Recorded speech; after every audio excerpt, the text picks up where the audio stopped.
Assalamu alaikum wa rahmatullahi wa barakatuh.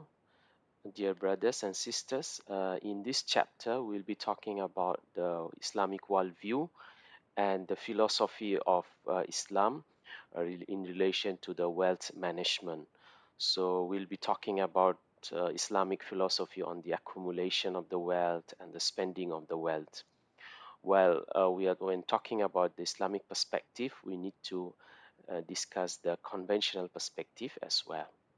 So the discussion will be on the Islamic worldview first. What is the Islamic worldview and the ownership of wealth from Islamic perspective.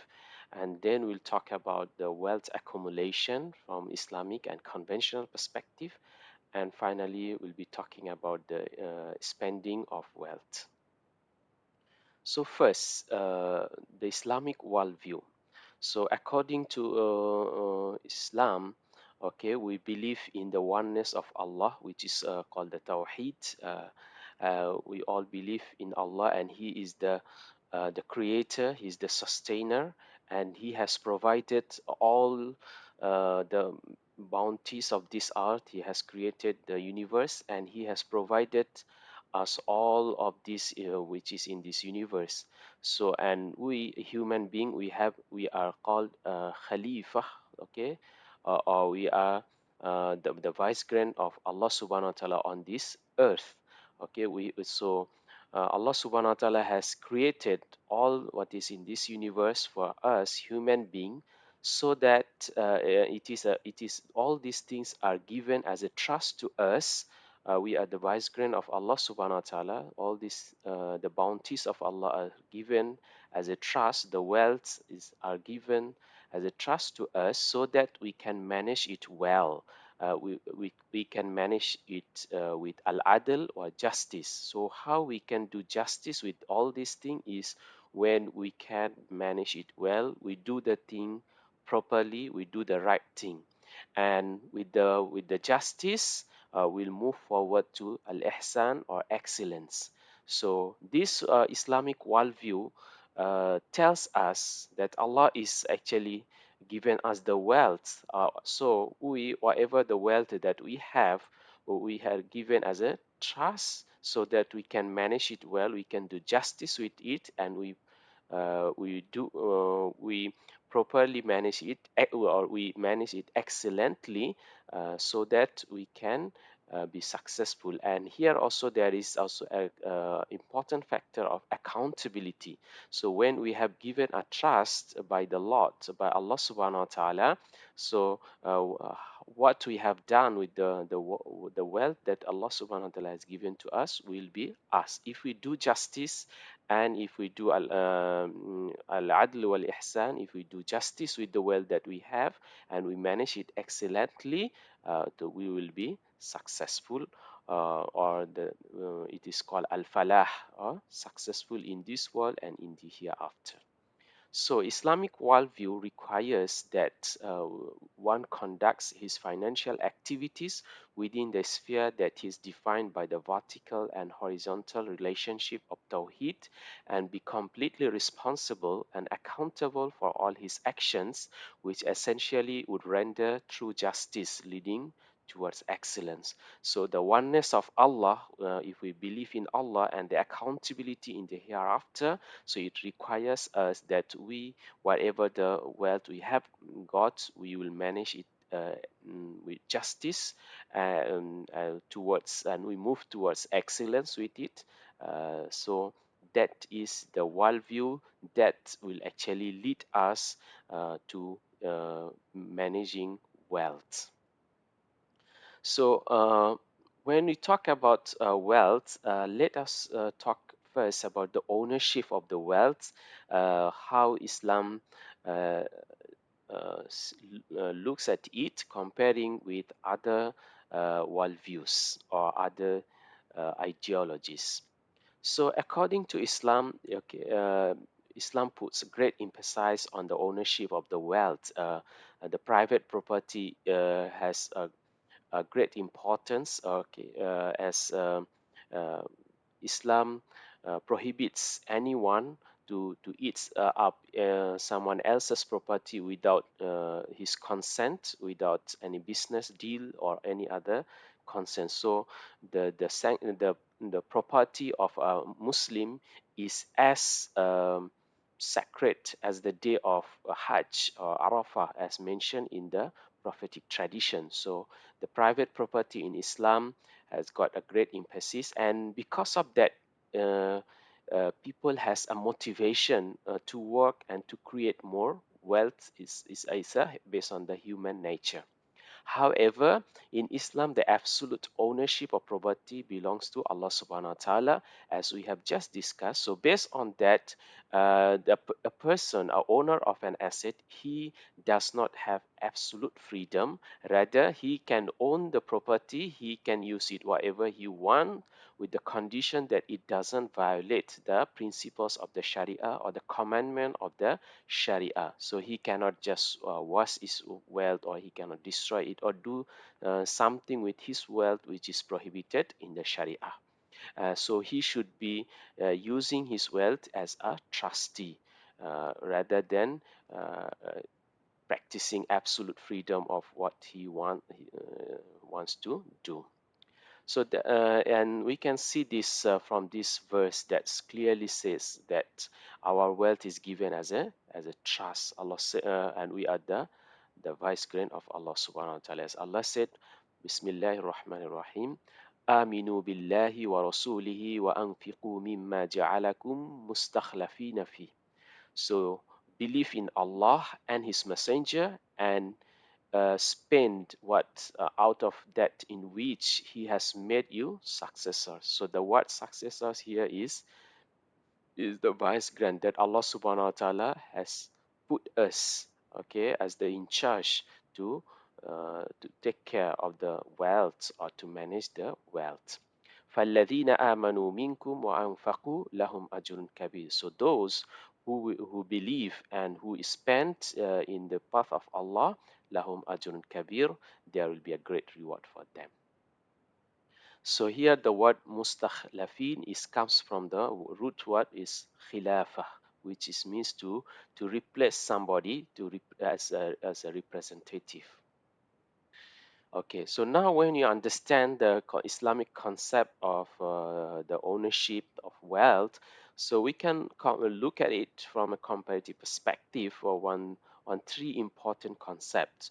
As we have discussed in the first chapter on the concept of wealth, that Islam uh, views that Allah subhanahu wa ta'ala given us the wealth in abundance. Allah subhanahu wa ta'ala owns a lot of wealth in abundance, and He has given us in abundance. However, it is limited in a certain time and situation, because Allah subhanahu wa ta'ala gives us in proportion based on our need, and in order to maintain the order of the human society. However, according to capitalism and socialism, they believe that the resources are limited. There is a scarcity of resources, so we need to maximize our resources, and then comes the competition. And then on the second concept of the ownership, okay, so Islam is in the middle, where the capitalism gives absolute ownership, okay, individual freedom, that the owner can do whatever he wants. But Islam said a owner has freedom, but there is a boundary for it. He needs to follow the commandment of Allah subhanahu wa ta'ala, and it is a trust, it is an amana. While in socialism, okay, there is no no uh, private ownership, or very limited private ownership, and the wealth is a source of exploitation of labor, because they more it uh, is a wealth is something that is used to maximize the production. It is a source. It is because through the wealth, the salary is paid to the laborer. So it is a source for the exploitation of labor. So here there is no then very minimum amount of freedom in the socialism in terms of owning the wealth, especially as we know that the big corporations uh, are usually um, taken by the government in the socialist system. And then in the lifestyle goal, while in the capitalism system, their goal is personal satisfaction, fulfilling the needs and wants. So people have ultimate uh, unlimited wants and needs. So the goal of capitalism to own wealth is actually to satisfy our own self. That what the capitalism says. However, in Islam, wealth is just a means to so that we can use it. If we use it properly, we can achieve al-falah, which is a success in the hereafter. So wealth cannot be used for only for personal satisfaction in this world. And in socialism, their goal is equal welfare among the workers. So their goal with the ownership of the wealth is that they want to make everyone equal. Okay, there is no inequality of wealth in a society. That's somehow good, but there is a problem in it. Is that when everyone has equal share in wealth, so it may reduce their motivation, or it's a human nature to work for the best. That might be a limitation in this socialism. So after the ownership concept, okay, let's go back to wealth accumulation, because wealth accumulation is a very important part of wealth management. So when you talk about wealth management, the first thing would be to accumulate the wealth. So accumulation is uh, okay is means to okay, it is very important function of wealth management. And the accumulation means is to gather, to increase, okay, to create more of the wealth. So in the Western concept, okay, the how why you need to accumulate, okay, or mm, how the we can accumulate the wealth. Okay, the first thing is that if we want to accumulate our wealth, okay, we want to gather more, okay, the first thing is we have to do some sacrifice. We have to cut our consumption. Okay, in the conventional approach, any form of wealth can be used in either immediate consumption, savings, or investment. That we know that people usually uh, income have people earn because either they want to first consume and save or invest. So, but here, in order to save or in order to invest, okay, which is one of the way to accumulate more wealth, we must forsake the current consumption. Okay, investment will forsake current consumption, but will increase future satisfaction in terms of increasing wealth. Okay, so here we can go relate to the story of a fisherman that he needs to forsake his his current consumption, means that maybe he needs to stop to do fishing in order to maybe make a net, for example, or to in order to have make more better technology. So he has to maybe forsake, have to sacrifice so that he can do more fishing in the future. So that is the basic principle of accumulation, that if we want to accumulate, we have to sacrifice our consumption, we need to save, and we need to invest. Okay, and then why actually we need to accumulate? So the reason for accumulation of the wealth from the Western perspective is thinking about the time when we'll not be able to work, we will not be able to have income. Okay, is especially after the retirement. So wealth is also considered as something that helps you to live when you are no longer earning income. So when uh, people needs is saving or wealth, especially for the time when he cannot have an income anymore, or when he is already retired. Okay, so the crucial thing is how long will the wealth you have accumulated sustain you. So when you do not have any more income, so how long you can survive with the income that you have. So from this concept comes the idea of the net worth, that how much actually you should own when you are retired in order for you to have uh, a good life after retirement. So that's actually the triggers, uh, n- the triggers to the idea of accumulating wealth or saving for the future. So usually to accumulate wealth, what are the ways that you people will invest in production process? That is a direct investment through establishing factories and business lines. Or people can invest through paper assets. That's the financial investment, to buy shares of the companies, to buy other financial assets like bonds and others, or investment in real estates and assets. So this is the investment through buying the real property, real buildings, okay, houses, or other commodities. And then human capital investment is also very important, to train, to educate, so that we can have a higher income or better job.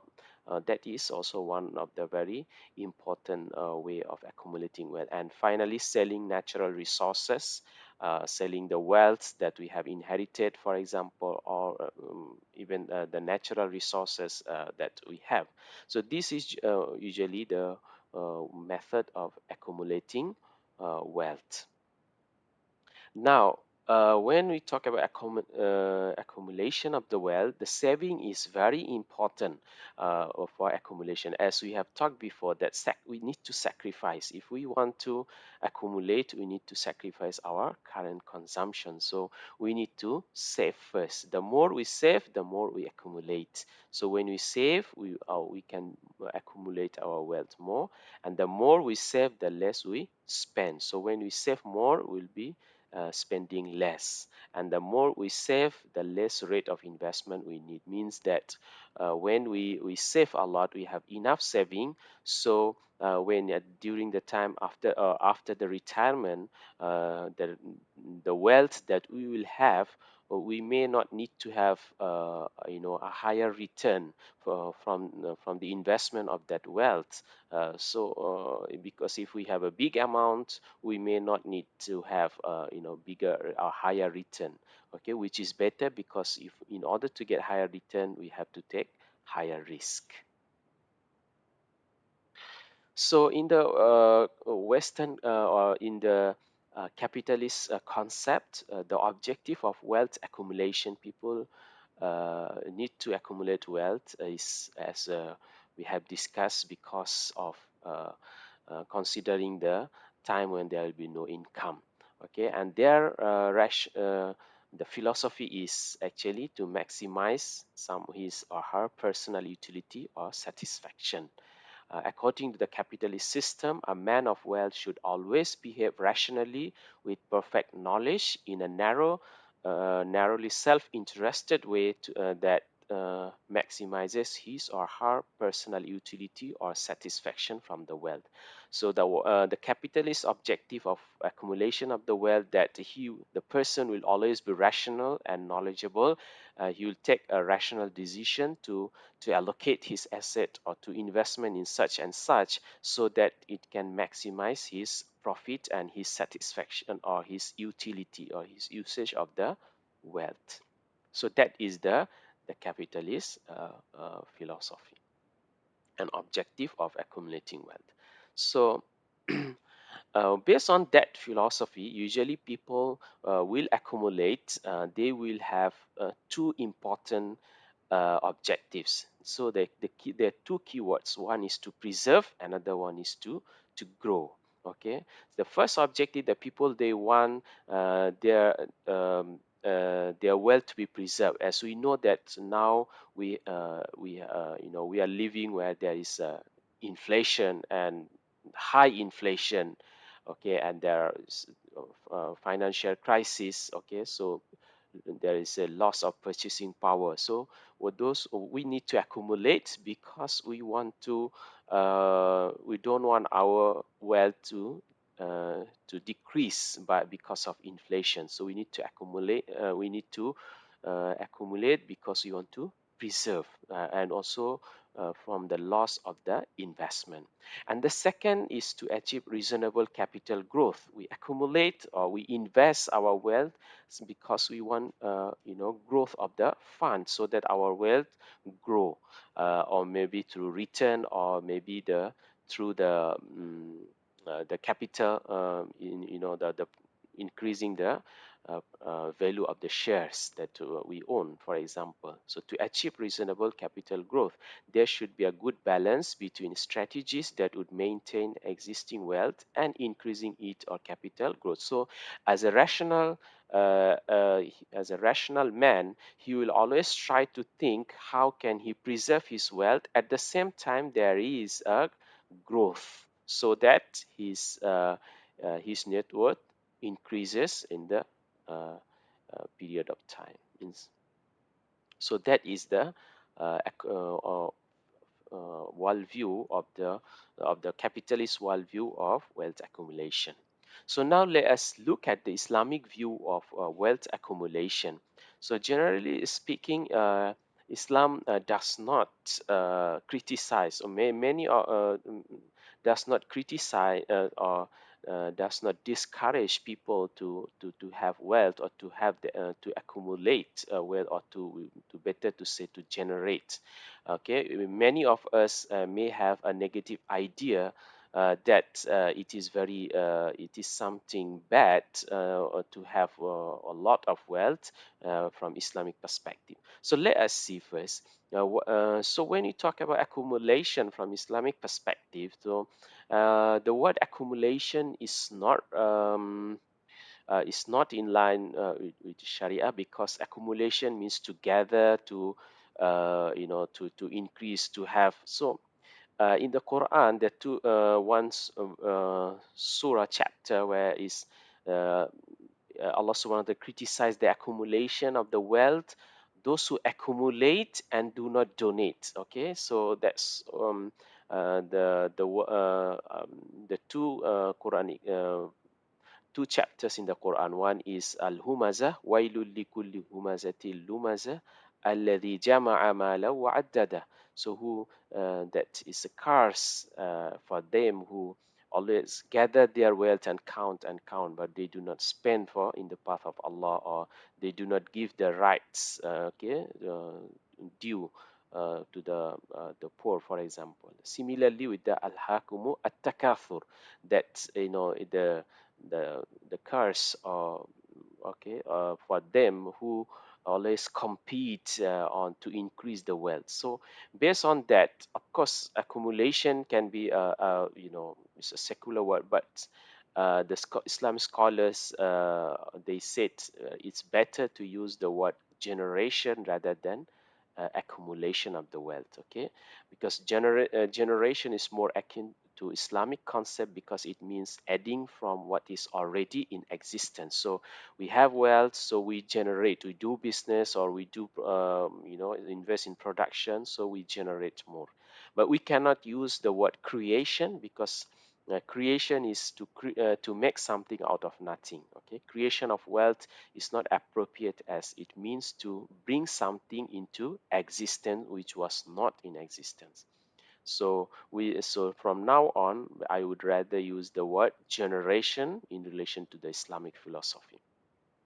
So, generating wealth, as mentioned, that Islam insists that wealth should be lawfully accumulated based on we need to follow the commandments of Allah subhanahu wa ta'ala. If we accumulate wealth, it should be through a business or through buying and selling. Okay, it is prohibited if we eat somebody else's property illegally, and there is a prophetic narration: if someone eats someone's property, okay, someone's flesh or blood, which is grown with unlawful incomes, it will not enter the the paradise. So with that, we know how important it is to have halal income. So first thing in Islam, the wealth should be lawfully accumulated through the halal investment. And Islam abhors devouring of other people's wealth, like orphans' wealth.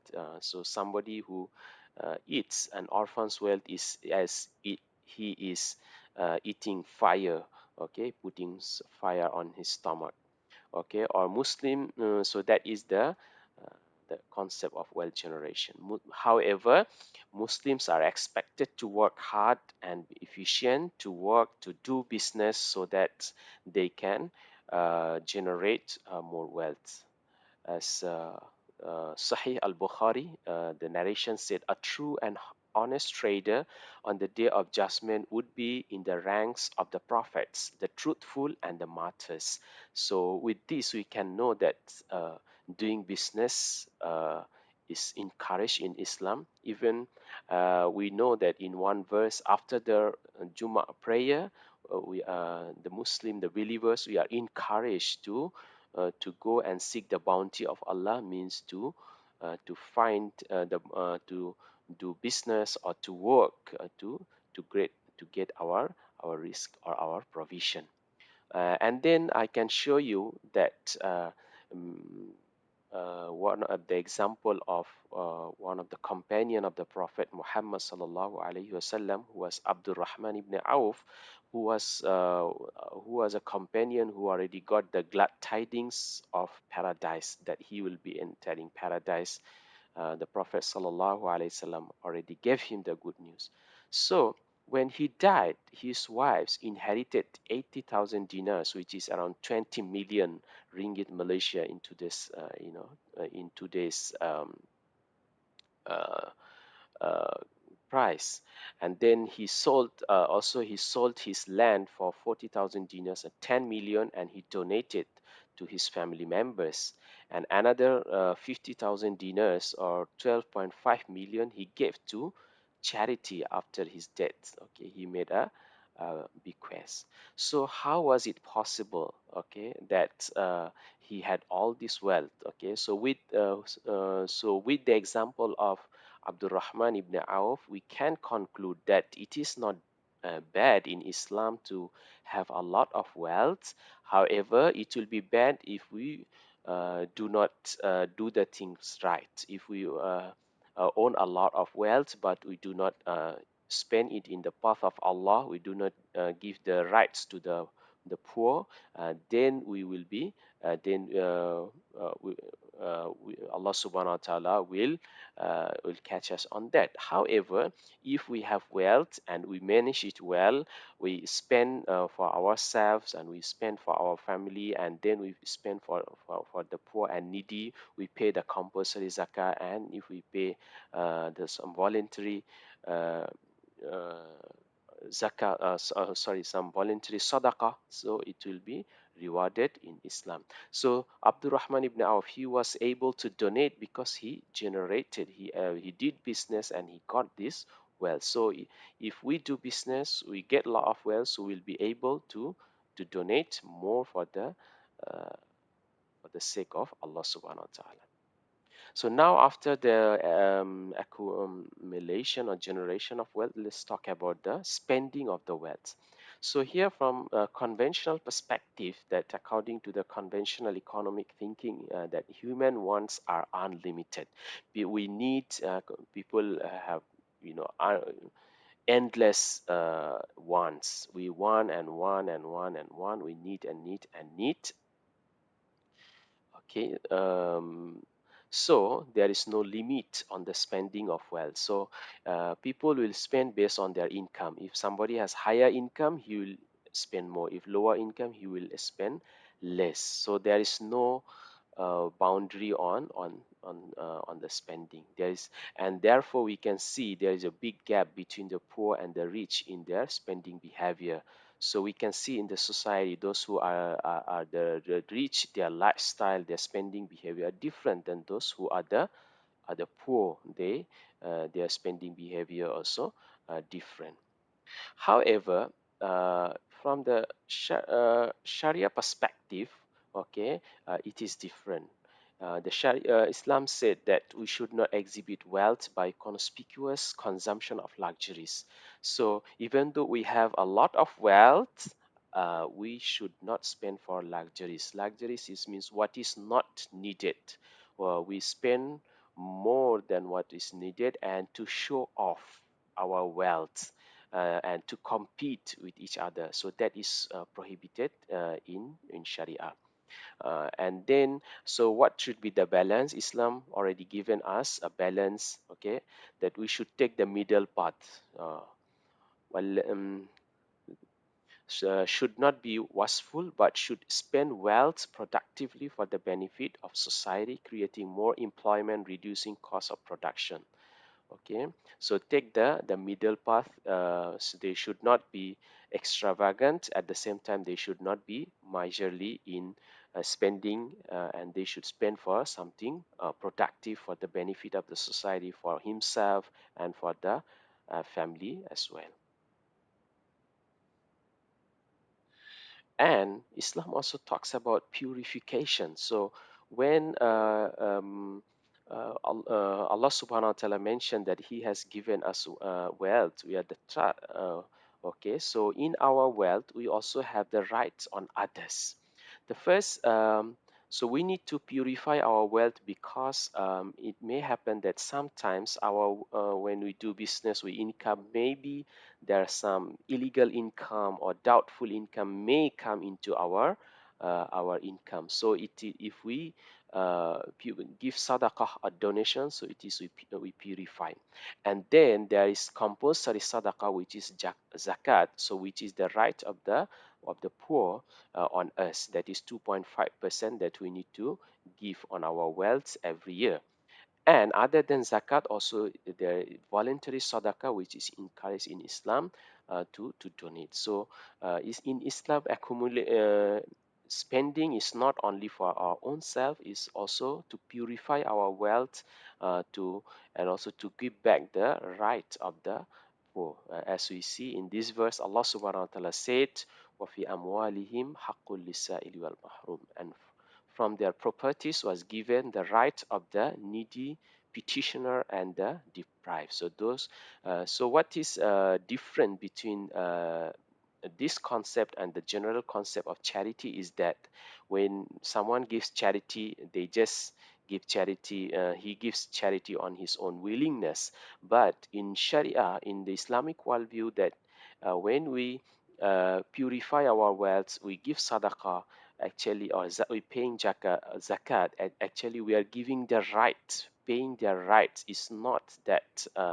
So we should not be looking down at them. Rather, we should always remember that when we pay zakat to someone, that we are just paying back his right, paying his right.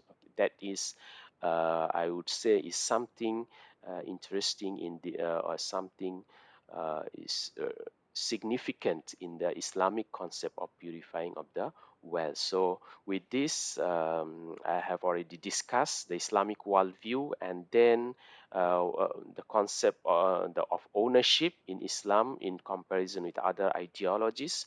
And then we have also discussed the accumulation of the wealth from Western, so from conventional economic perspective and from Islamic perspective, and finally the spending of the wealth both from Islamic and conventional perspective. So with that, I thank you. Assalamu alaikum wa rahmatullahi wa barakatuh.